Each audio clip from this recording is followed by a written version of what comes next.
telling me that's on video? I've never been happier. I'm made for a fucking podcast. That's dangerous. Listen to me. We're at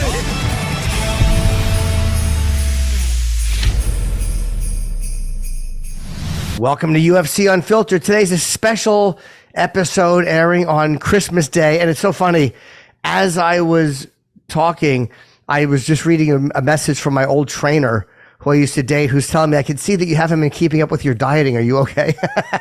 Really? She's telling me I'm fat. She's right. I'm fucking fat. I know it. Good for her. How does she know that? I mean, she sees pictures of me on social media. That came out wrong. How does she know that? Yeah, I'm not saying you're fat. No, she's right. I am fat. I am. I was just with you the other day, and I don't think you were fat. But no. I did want to poke you a little bit. I did want to go. And I don't blame you. Stop it. I know, but I'm aware that I'm a fatso. I know I am. It's okay. I have to be truthful with myself. I can't pretend. It's true. I have, my food has been very bad. Your face doesn't look bad. Your face doesn't look bad. No, but I mean, look, I can see my neck. I know what I look like. And I also know I'm training harder than I've ever trained. Doing jiu-jitsu and Muay Thai, I'm working out harder than I ever did. When I first got married, I became a little pork bite. Yeah, that's what it is. Let's bring in Steve-O, who I have not seen in a while.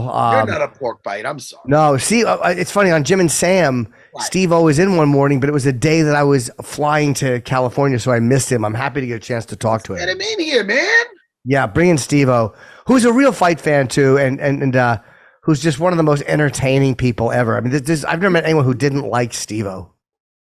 He's a comedian, man. Yeah, he does stand up. He's a very interesting storyteller. Oh, there he is. Hey, Steve. Yeah, dude. How you doing, buddy? On? Yep, we're on. We're loosey-goosey over here. Where are you? Is that your house? This is my new property in Tennessee. Wow, man. Awesome. Why Tennessee? You Nashville? It's somewhat close to Nashville. About an hour out. Why Tennessee? Sorry, what's that? Was there a reason you like? Did you have an affection for Tennessee, or did you just like the property? Well, my lady and I wanted to open up an animal sanctuary. Wow. That's kind of our life dream. Vinny. Wow. Here, I'm going to see if this Bluetooth works. So yeah, we were looking for a lot of land. Oh, okay. Now, what does that consist of? You just get a bunch of animals there that are not wanted, and what kind of animals? We want farm animals and all kinds of them. And what it consists of, what it looks like, could be a number of different things. But that's what we're about. And it was the time that we chose to look at properties in Tennessee was when the UFC fight night with Corey Sandhagen and Rob Font happened in Nashville. Good fight. Corey Sandhagen's Well, I mean, a lot of people would push back on that, Matt. A lot of people would say that. Yeah, because that one, he tore a tricep, something or other, and he just laid on Rob Font for the whole 5 rounds. Yeah, but that's Rob Font's bad. That's not Corey Sandhagen. I'm saying Corey Sandhagen's a beast, and he made that look. Why? Especially if he's got a torn. What do you have? Yeah, whatever he torn. Why should he stand up and do the old, fisticuffs with a guy like Rob Font if he could just take him down and just hold him down there? I get it, but check this out. I was also at Madison Square Gardens for the Pereira fight. Tom Aspinall? And Tom Aspinall, yes, and Pereira. And I was sitting next to Corey Sandhagen. So I'm talking to Corey, and I say to him, yeah, dude, he said something or other about fighting. I was like, yeah, I was in the arena in Nashville. And he says to me, oh, sorry, man. He apologized. That's nice. Right. He apologized for that fight. And then I said to him, I said, come on, bro. Think of it this way. There's no other sport in the universe where someone's going to give you a hard time and say, dude, you were just trying to win. Right. That is You funny. know, That's true. That's very true. dude, you were just trying to win. Any other sport, like if you win, that's the only objective, and it's a good thing. And then there's MMA where you have to win and you have to do so in a fashion that excites the audience. And meanwhile, what people don't realize is that when you're nursing an injury, it's miraculous that he pulled off a win when you have a serious, like you hear fights sometimes, like I break his hand in the first round. I'm like, why is he not punching? And he's like, I broke my hand in the first. I'm like, Jesus, I was annoyed at him for a boring fight. And he's fighting with a broken fucking hand. Right. 100% for sure. And then there's Michael Chandler, who I just spoke with a couple days ago, who has lost fights, but his stock has just risen so dramatically because of the entertainment value that he offers. Yeah, he's such an animal when he fights. Even like Gaethje, even when Gaethje loses a fight, doesn't like you want him to win, but he fights so it's such a hard fight and so brutal that you're always like, I love this guy and I'll watch him fight whether he wins or loses. It doesn't matter. Right, but who did Gaethje lose to except for Khabib and Oliveira? Poirier lost to Poirier. He got that one back. Yes, he did get it back. Yeah, He got that one back. He got that one back in a big way. Who was his first loss? Was it, did he lose or be, Eddie Alvarez was his first fight, or who was his first loss? He was like 15-0 when he came into the UFC, and I don't remember who his first loss was. I think oh God, who did he fight? Michael Johnson, was that his first fight? I'm forgetting the name of who he beat Michael Johnson. He did. It was his first fight in the UFC, I think, yeah. Yeah, and James Vick, he put unconscious. That was funny. I'm not saying it was funny, but James Vick was Vick was talking about his punch drunk. James Vick was very, very disrespectful. Very. And I remember when I met Gaethje at I think it was the Izzy Vittori fight in Glendale, Arizona. And I said to him just how satisfying it was for me to see him knock out Vic and how classy he was in defeat or in victory. You know, like it's just the way that he said that after he knocked out James Vick, he said like, hey man, he said some things that I took pretty personally. Like he was candid about it, but in a really classy way. And I love that, man. Kind of like Leon just was, after this fight where he was open about that it bothered him. And some guys don't want to show you that. And I like when fighters talk about things. And I love when fighters admit when they were afraid.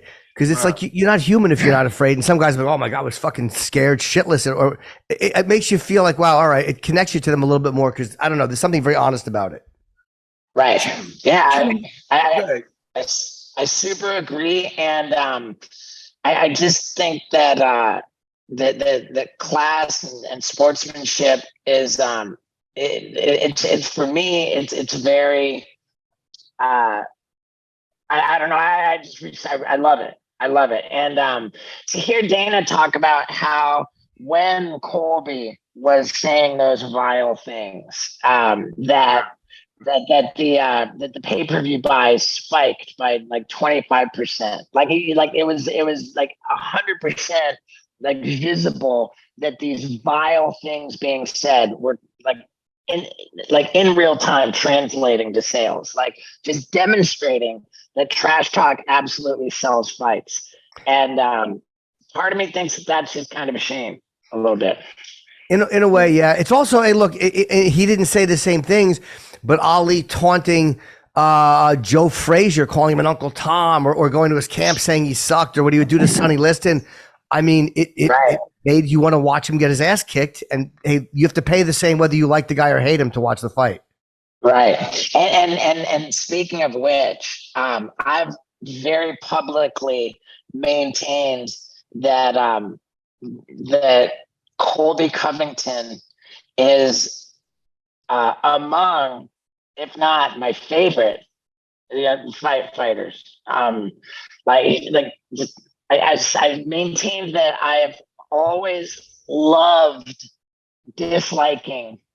I've been so engaged in disliking Colby Covington Yes. that he's at the very top of my priority list for like excitement and getting ready to watch him fight. And I think that me feeling that way, and then after this last performance, like both before, during, and after the fight, I think that I can't say that anymore. I think that I think that I've kind of lost that. Yeah. I've lost that passion for like oh, like it's not fun to dislike Colby after that. I feel like. You know, it's so funny you said that was a great way you put it. I've been so actively engaged in disliking him, I think you said, but that's a great way to put it. It's like he's one of my favorite fighters because I don't like him, and I'm excited to watch him fight because I guess you want to watch him lose or I understand that, and that's how a lot of people look at him. But after this last one, it was so douchey, and like even though it does work, it did increase it by, like you said, 25%. So it's hard to say don't do it because it works, and other guys are going to do it because, again, you make more money. Hey, I got a question. I got a question for Steve-O. And I don't know if we went down this road before. We just, our last episode, we had Brad, Williams? Brad Williams, yeah. Brad Williams, okay. Yeah, you know Brad, sure. Comedian. I want to know, and again, you could answer this. You know, a lot of guys get shit on when you go from one career and then they get shit on by the comedians because they go from one career and then it's like something goes wrong or something or whatever with that career. And all of a sudden they're like, all right, let me try my hand in comedy. Actors do that sometimes when all of a sudden they get either canceled or something happens. Like, all right, I'm a comedian now. You, my friend, never shit on. I don't remember, at least I didn't hear it. I don't know how it was when you first started it, but it seems you are universally in this community, the comedy community, you're accepted. You weren't a try to fit in type of guy. You weren't a wannabe. Why is that, Steve-O? Why is that? Why aren't people giving you that Brendan Schlaub treatment? Steve will answer, and then I have an opinion too, but I want to hear Steve's first. Go ahead. My first reaction is to say thank you for the kind words. And that it really is appreciated. My second reaction is that I want to say, like, come on, man, get real. Like, have you seen the internet? You know, like there's no such thing as being universally accepted in no matter what you do.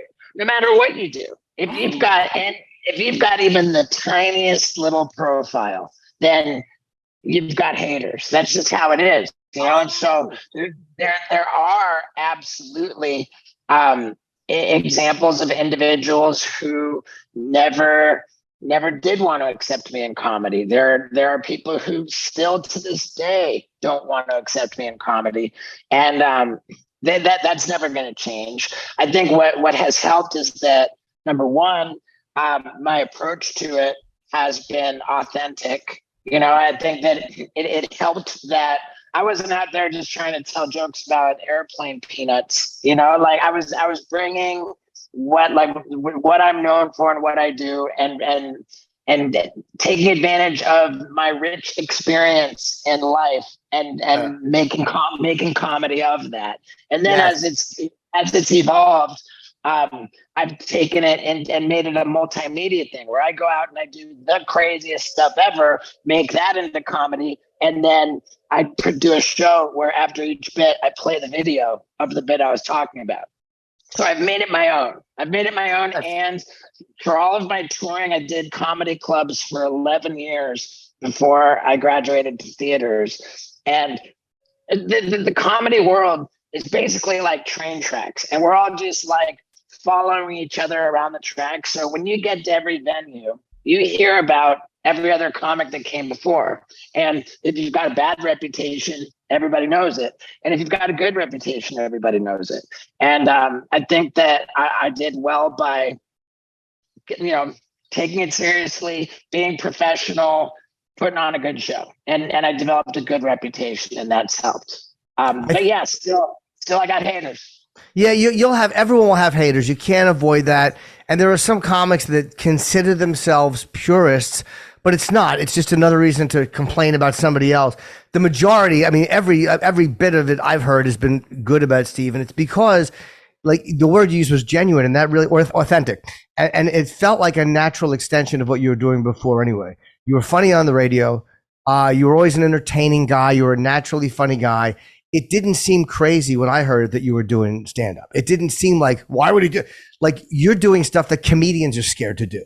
Like, when actors get into it, a lot of times actors come from a world that we think is like just not the same, or like, oh, you're just trying to make a few dollars. You were out doing things that everyone considered crazy, and you were funny when you talked about it. So it just seemed like a natural thing. It felt like, yeah, he belongs here doing this. And the fact that you did it authentic, I think, it was a great choice of words, because I think that's why people just liked you, because it was like, yeah, Steve-O is just going out and telling stories about, like, and there's stories about things that people want to hear about. It's your life. What is another comic going to go up and talk about fucking throwing himself through a plate glass? Like, that's your life. I can't talk about that.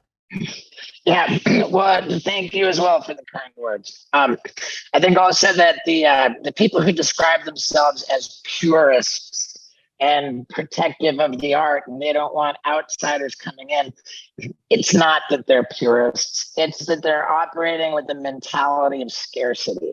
They feel like if somebody comes from another realm into comedy, that person is actively taking food off of their table. That if Steve-O comes into comedy and has success, then there is less success for that person.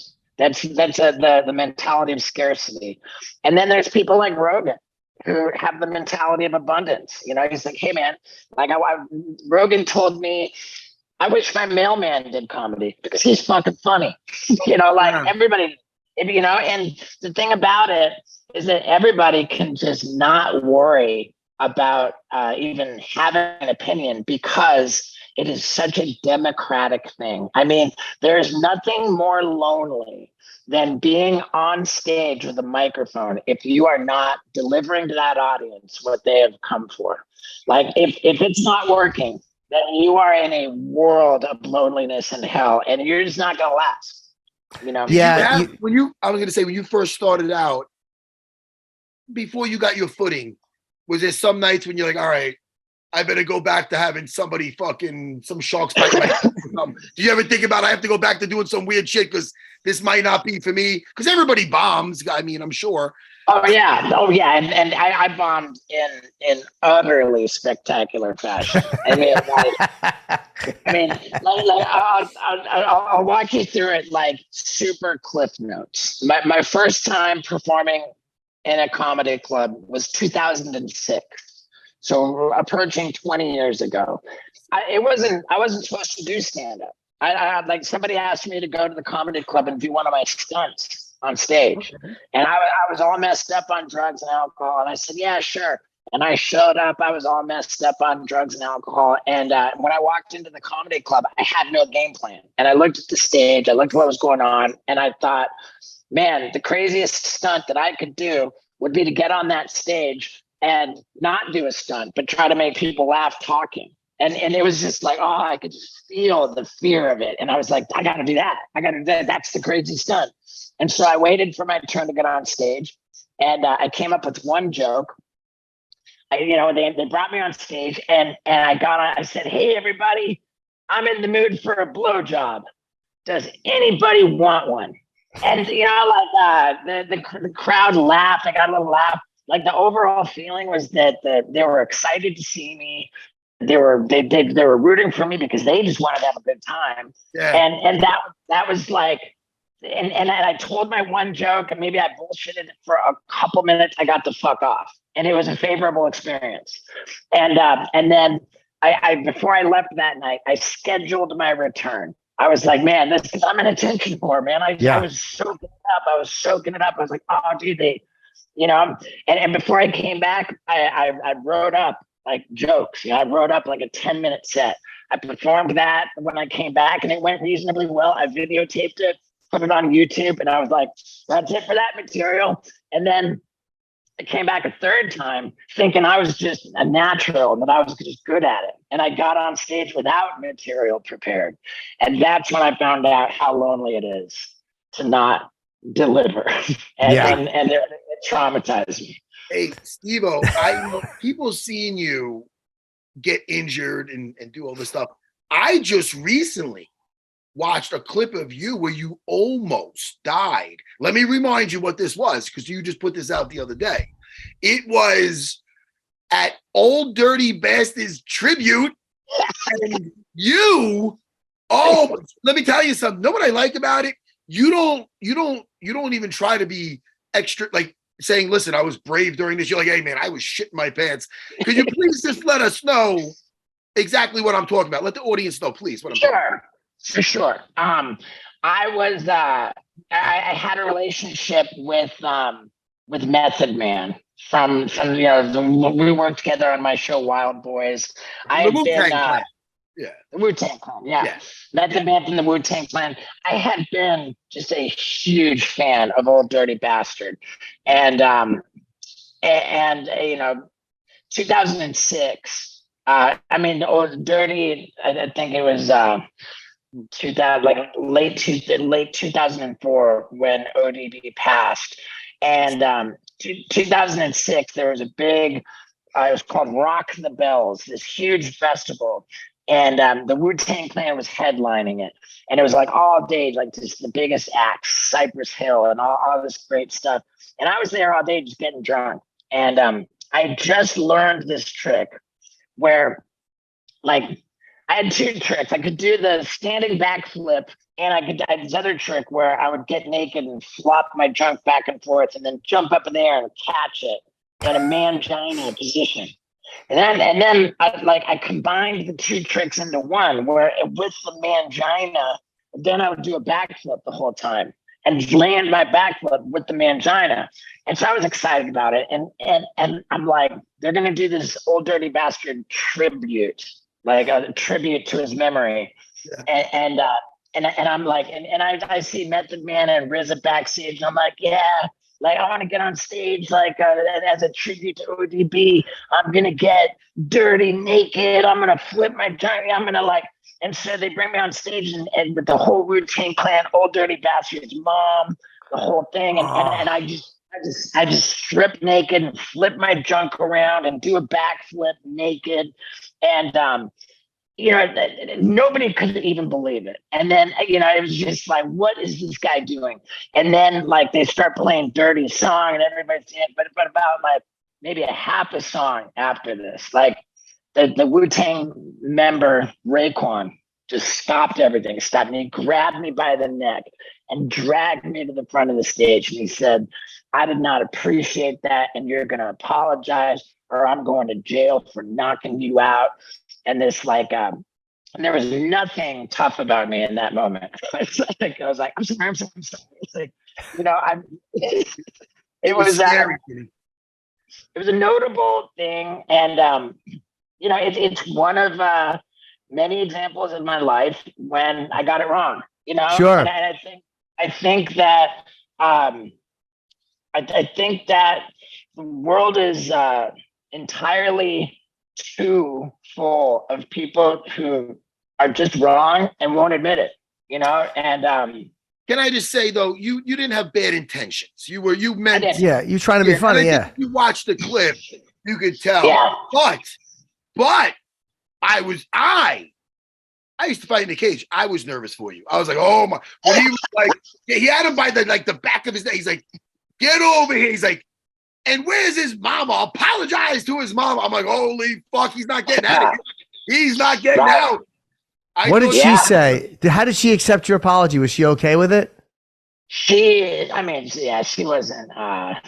She was very, very forgiving and gracious. Like her son was Old Dirty Bastard, so it's she has a sense of humor, I'm sure. Yeah, but I mean, hey, you know what? Like, I got that one wrong. I get a lot of things wrong. I just got done recording an episode of my own podcast where I acknowledge, that just on a press run that I just did, I struck out on a number of podcast appearances, and I offended some people. I embarrassed myself, like in different situations, and I acknowledged every instance of that, every L that I perceived that I took, and that that's how we get better in life. Is we take criticism, we acknowledge when we came up short, and we move forward as an improved version of ourselves. Did you ever talk to Raekwon again? I didn't. I reached out, and his reps politely declined on his behalf for me to speak to him. Oh, Okay. hey, I'll take this. Tell Raekwon to calm down. All right, tell him I said. Raekwon, easy, buddy. Easy. Right. Come on. I don't think it's been a long time. I don't think anybody's particularly concerned about it anymore. And but I've you're a nice guy. I've acknowledged that I've acknowledged everything that needs to be acknowledged, I feel. Sure. And I think my side of the street's pretty clean. When did you reach out? Did you reach out? Well, man, like it was at some point, because I had met the man on my podcast. I had Riz, we reached out, to see if he would come on. He declined. The sense that I got was that it doesn't make a lot. He just doesn't want to talk about it, and that's fine. Okay. Yeah, that happens. You got enough friends, Steve-O. You got me and Jimmy. Yeah. That's. I love it. Let's talk more about fighting, man. I don't want to stray away, but thank you. I genuinely appreciate the kind words about my comedy, and I should mention that my latest, it's my third comedy special, has just been released, and it's live at steveo.com. Okay. It's called Steve-O's Bucket List, and it is it's a bunch of forbidden stuff that I would never have been able to do for Jackass. Because for legal reasons, for some of it's like legitimately X rated, and it's a multimedia comedy special which shows things that go further than Jackass ever could, and it's exciting and I love it. How much further, man? You've been doing some weird shit on that show. Right, dude. Do you know what an epidural is? Where they put a 4-inch needle? Yeah. Hey, man. Wait, an epidural? Wait, is this when you with the water up your ass? No, that's an enema. Yeah. I'm sorry. I have an enema story after this. Go ahead. It's epidural is when they put a 4-inch needle in your spine and inject a drug into your spinal cavity, which renders you paralyzed. Oh, I got an epidural when I had a back issue, but go ahead. So yeah, the guy, this doctor's dressed up as a clown. He puts a 4-inch needle in my spine, injects the drug in my spinal cavity, rips out the needle, and I take off running to see how far I can go. And then how'd that look? Wait. All right. How far did you go?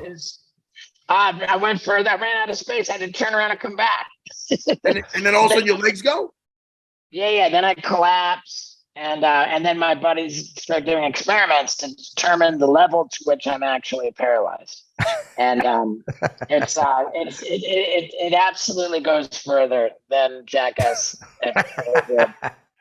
And there's a lot. It's a very wild, forbidden, and fun multimedia comedy special. And again, it's at steveo.com. Steve-O's Bucket List. It's also got I like to say the who's who of the UFC Hall of Fame featured in there with the great Iceman Chuck Liddell. Ooh. We go through all of these different colorful, creative ways to try to give me cauliflower ear. Oh. And dude. And we didn't pull that off. So then I went to Ronda Rousey, and she spent the day trying to give me a cauliflower ear, and then that didn't work. And so then I went to the greatest of all time, Mr. John Jones, and he brought the hammer down. Like very literally, he put his current championship UFC belt laid it on my ear. And my ear was on his workout machine. The belt was on top of my ear, sandwiching it. And he took a hammer to the belt and he blasted me. And it like literally exploded my ear open, like with a big chunk hanging off. And he cut that off with scissors, which was the craziest moment in the whole show. Did it work? Your ears look fine. Yeah, and some people just don't get cauliflower ear. I don't have it that bad. I've been training a long time. I don't have it that bad. My wife's getting a little bit. I go, honey, it don't matter. You got hair. You can always. I like it though. My wife's been training. Yeah. Hey, did you guys ever get an enema?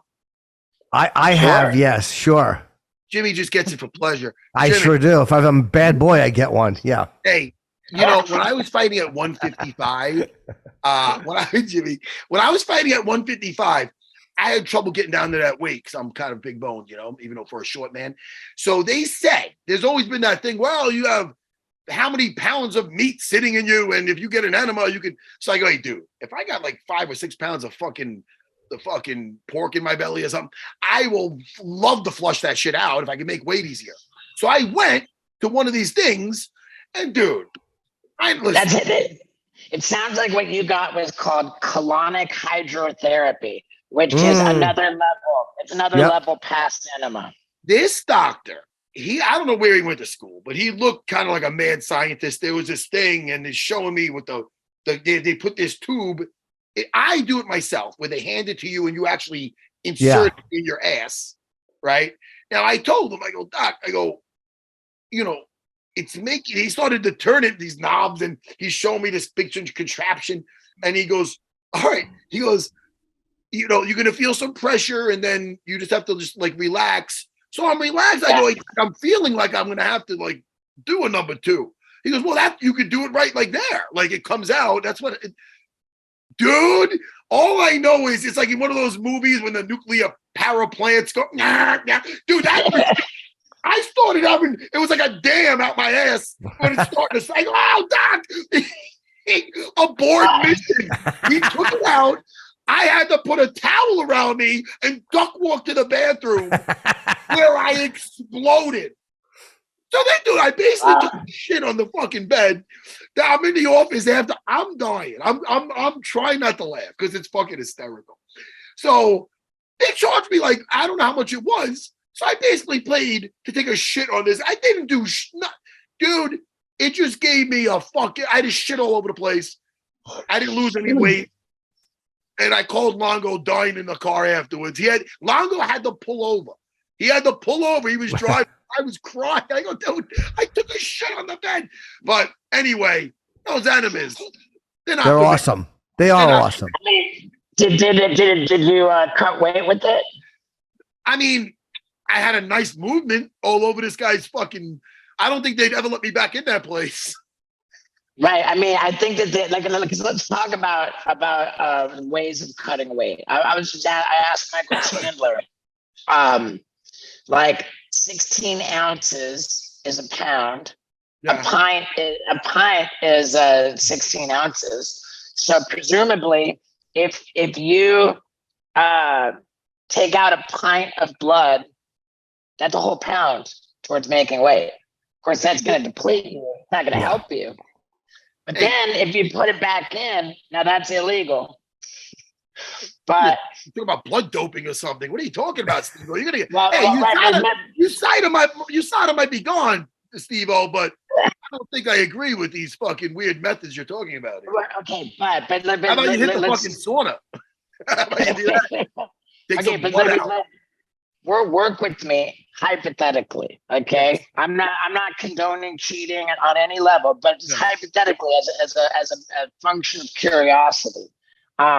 If you're fighting for that last pound, you gotta cut that last pound. Let's say you get a take out a pint of blood. Yeah. Then you make weight. You put that pint of blood back in. It's your blood. You took it out and then you put it back in. There's no drug that there's just so like you're not gonna trigger any kind of a drug test. Yeah. And like it does.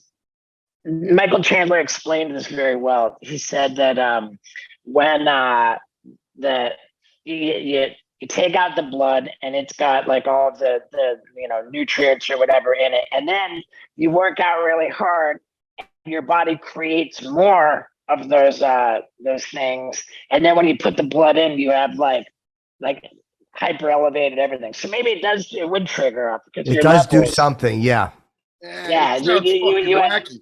If it's all that for a pound, you might want to fucking invest in a sweatsuit instead of fucking going to fucking doctor, fucking take my blood out, put the blood back in, mix it around. Dude, sweat a little bit.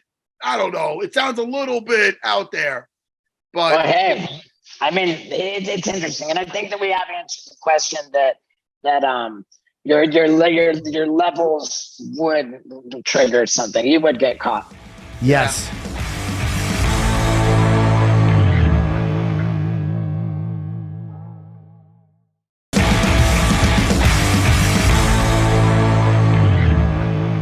Hey, did Chandler mention to you when he's fighting or anything, or did he give you any? I don't know. When did you see him? I saw him 2 days ago, and Okay. Now given that we've got a little bit of a time lag, but yeah, we absolutely asked him, what's going on with the Connor situation. He described that for the first time in I believe a 15-year professional fighting career, that he's actually got time to spend with his family and to pursue business stuff. I think that what he's saying is that there have been unintended benefits to, frankly, holding out for the Conor McGregor fight. Right. We all know that the UFC, by contract, the UFC has to offer you so many fights per year, and it's up to the fighter. It's up to the fighter whether they accept those fights or not. And clearly, Michael Chandler has not been accepting those fights because a Conor fight is just an exponential of whatever you earn from. It's an exponential of whatever you earn from a regular fight. And he said that that it's not like he's not training. It's not like Sure. like the time that he's taking off. Like he's spending it.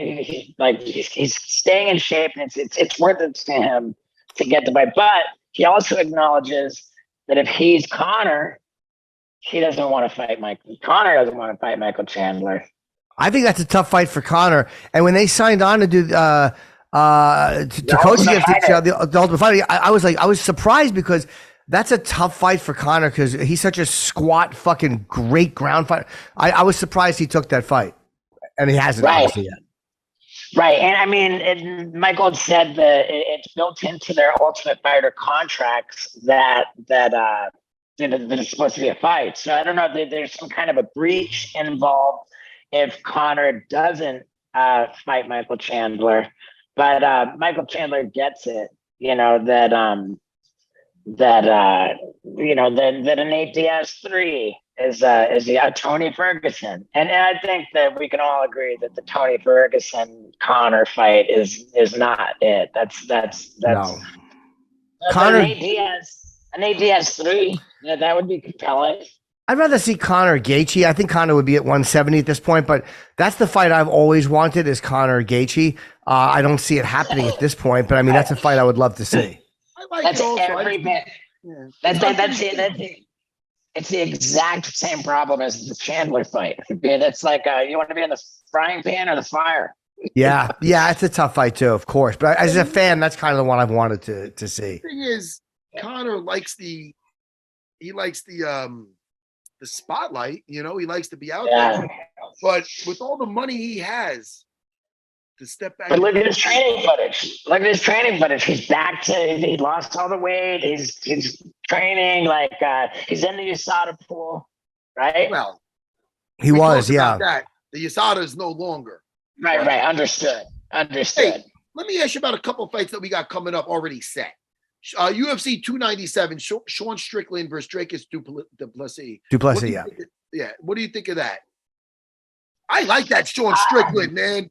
He's just a breath of fresh air or some kind of air. He's just, I like his nuttiness. I like his honesty.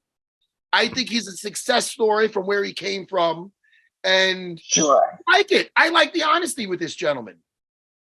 I mean, you get a little bit of that, Anthony Smith vibe. He's like the humble beginnings, small town guy, except that he's just like, he's just Sean Strickland. I'd be interested to know what the odds are on Strickland Duplessis. Can you guys bring that up? Because I would have Duplessis as a favorite.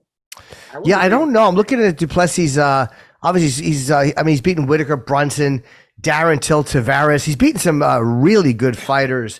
Right. I think if I'm the odds maker, I've got Duplessis as minus 150 favorite, maybe even minus 180, something like that. Has he ever did 5 rounds?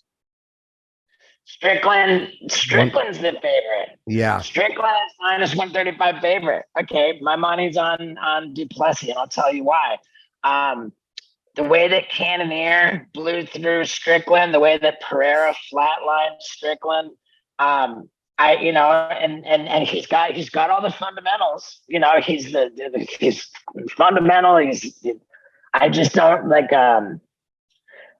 think that he's got that knockout power. I think that Duplessis is going to have more power, and I think that Sean Strickland, the way that he shocked the world by beating Izzy, I don't want to undermine Sean Strickland. But I do think that it's worth mentioning that whatever the story was, that Sean Strickland was talking about Izzy with the dogs and whatever that was going on, that really, really affected Izzy. Izzy was just whatever the story about Israel Adesanya with dogs was. I don't even know what the story was. I just know that really, really, I believe that absolutely eradicated Izzy's ability to function at the highest level. One thing about Strickland, that fight with Cannonier was a split decision. That was a good fight, a good 5-round fight. Pereira caught him, but I give respect to anybody who can go the distance with Cannonier, because he hits like a cement truck, and it was a split decision. So, all right, fair enough. It does depend on who. I hate to say it because I sound like I'm trying to be a sports guy. Whoever can implement their game plan. But if Duplessis catches him, Duplessis could probably knock most people out. And if Strickland is able to slide away and just stay away and frustrate him, he has a very good shot. I guess if Duplessis catches anybody, they're in trouble. If he catches almost anybody, he can probably drop him. I just think that Israel Adesanya fight, Strickland just walked him down. He just walked him down, and he just never went away. And Israel just never got aggressive. Duplessis is going to get aggressive. I think Duplessis is going to be wild. Duplessis is going to be just aggressive. He's going to be powerful. And I, for all of Strickland's fundamentals and his gas tank, he's certainly got the gas tank. I just picture Duplessis being so wild and so all over the place that something catches him. And, maybe I'm wrong. I'm wrong all the time. And I'm terrible at picking fights, dude. And you know what it is? Dracus had gotten surgery in his nose, I think, or his sinuses, because they said he was breathing at such a low capacity and that he got tired and he breathed with his mouth open, but they said he just couldn't breathe. But that's where Strickland's gas tank would come in. If he's able to tie him up and frustrate him a little bit for the first couple rounds, doesn't matter. Can he get him into later rounds and do it? I don't know, but I can't wait to see that fight. I find Strickland I like him in the cage and out of the cage. I like listening to him. He just doesn't give a fuck, and so I just enjoy him. What do you think of? I echo all of that. I think that you just never know what you're going to get with him, and he's just so. I heard somebody describe the difference between fuck you money and fuck me money. and Sean Strickland acts like he's got fuck me money. Yeah. What do you think? Now, because your bucket list, what are fights that you would want to see in this next year? Like already booked, Strickland Duplessis, Volkanovski, Topuria, and O'Malley Vera is going to be a great fight. Their second fight. What is one that you would really like to see that you don't know if it's going to happen? I mean the question of Islam wants to go up to welterweight and take on Leon Edwards. I know that Dana said that he'd like to see Islam stay down at 155. But when you look at Leon Edwards, at the options for who Leon Edwards is going to fight next, you've got Shavkat Rakhmonov and as Bilal. exciting as but there's Bilal and and as exciting as that is to the diehard fighting fans, I saw a comment on social media that said that if Bilal and Leon Edwards is the next welterweight championship fight, that it may set a record for the least interest for among, whereas Islam versus Leon Edwards, I think would be would it's a super fight. It's a champ situation. I think Islam kind of had so I think there's more money in the UFC. There's more buzz. There's more excitement if we let Islam go up to 170 and fight Leon. That's my opinion. And you're right. It is a business. I mean, and they do think of that like. As much as like I would love to see Bilal get it, or they may be thinking like, well, right. What's going to sell more? And yeah, that is the way they think too, as a business. Right. So there's that. What else do I want to see? I mean, like it's whatever Patty the Batty's next fight is a really exciting discussion. I mean, he looked so good against Tony Ferguson, and I think that.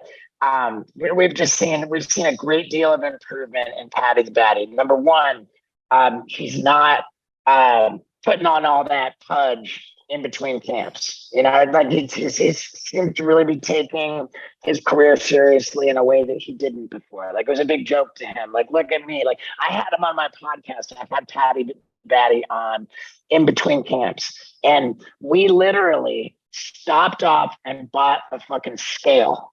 And like I do my podcast in the van, and we drive the van to the guest. So like that's the whole thing, the wild ride. And so we had the fucking shit. Patty Batty got on the scale and he weighed I think 205. Wow. He was a fucking 205. Like I mean, and he did it unabashedly. He literally did that, and props to him because that kid is absolutely like. What you see is what you get. He's really he's very authentic. But we're like I think that he's taking his training seriously in between camps. He's not putting on all the weight. I think that the whole debacle with Ariel Helwani and the aftermath of his decision against Jared Gordon. It was kind of a bad week for him.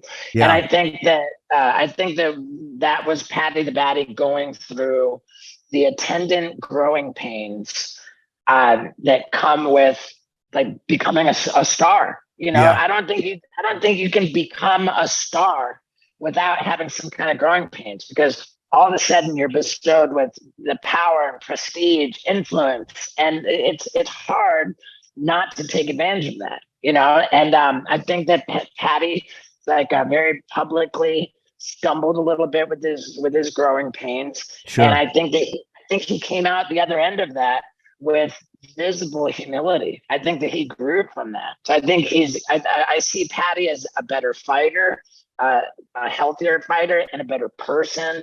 And I think just everything that he did in that fight with Tony, showed growth. I think that he's ready to face a bigger challenge, and whoever Patty gets next, that's a very exciting question. Speaking of growth, I want to point out this, and I wanted to do this the other day. A lot of people gave shit to Meatball Molly McCann, all right, because she lost her fight, but she got submitted And you know, since then, what she did, she went in that Polaris and she got a nice, beautiful arm lock, and she went to a grappling event. And I'm not sure if she even up to a level. She might have got a belt also too, as far as went to. I don't know if she got a brown belt. Did she get a brown belt? I'm looking at her Instagram now. But she went and she lost. She got submitted. She got embarrassed. She went. She attacked the weakest area, which was a grappling, and then she just won a grappling match. I just want to say, props to Molly McCann on that. Because there you go. She got a lot of shit because she was getting a lot of attention, which was, I think, warranted because she had a beautiful spinning knockout, spinning back fist elbow knockout. And then she had a couple of tough matches with the grappling, and she attacked it. And now she made such improvements in that area. And I think we're going to see a lot of her next year. I just want to give her some props for that. Yeah. I think that's great. I think that's great. The mind of an podcaster is what I have right there. Sorry. No, my bad. I was terrible right there. But yeah, I'd love to see that too. And I think that her being so kind of closely linked to Patty and like the hype around both of them, like That's why I thought of that. Yeah. Right. Steve, so who's next for Patty? Who's I don't next? think, everybody wants to see him run it back with Jared Gordon. But does he take that fight like when you skate? I mean, look, maybe he takes that fight and knocks Jared out in the first round. Or Jared he just won. I know he did. Jared had a big win. Yep, he had a big win. And let me tell you, the kid he fought, was he undefeated, Matt? Give us the last fight of Jared Gordon, please. Put that up there for us, producer. Yes. Definitely won. It wasn't an easy fight. We had him on right before. Yeah. Yeah. But Marco Madsen, that's right. That's who it was. Yeah, I thought it was that Mark Madsen. And yeah, I know the first round KO, but what was Madsen's record? Wasn't he like undefeated in the UFC? Was he 12-0 at the time? Or had he lost the fight already? I don't remember. Come on, Jake. Sorry. He was 12-1 at the time. 12-1. Jared Gordon, man, dude, huge nuts, this kid. Yeah. You know what I mean? Listen, he had a lot of demons he battled in life, and he's winning. And I wouldn't mind seeing that one run back, I like that.